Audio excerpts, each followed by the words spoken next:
Bedmas question from the grade 7 practice as well. This is in the short answer part of your exam. On your exam, you do not have to show any work for the short answers. They're worth 4 marks and it's just from the answer, okay?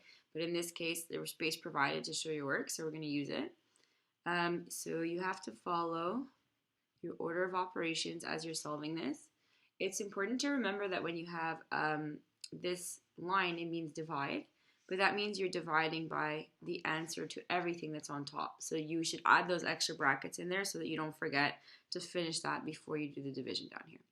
So I'm going to start with just dealing with the top here. So -6 plus -3 times 2 plus 8. Well, within that, the first thing that I need to do is this multiplication here. So the -3 times +2. So you have to follow your integer rules as well. So here I'm going to bring down the rest, -6 plus, but here -3 times 2 is also -6 plus 8. And then divided by, I'm going to solve this exponent at the same time on the bottom. It's -2 in brackets to the power of 2. So that means you're doing -2 times -2. And when you do a negative times a negative, it becomes positive. So the bottom becomes +4.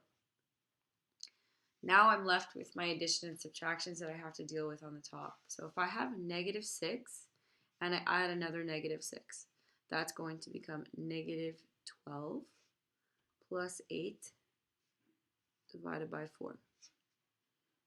Okay, I'm just dealing with those one at a time because I know that a lot of you have trouble adding and subtracting when the numbers are, some of them are positive and some of them are negative here. So now if I have -12 plus 8, you're supposed to subtract the two numbers.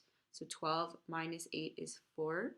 And then take the sign of the number that was bigger. Okay, so out of 12 and 4, 12 is bigger. So my answer on the top is going to be -4.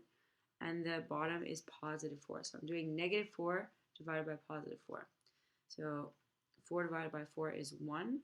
And a negative divided by a positive is a negative. So your answer should be -1.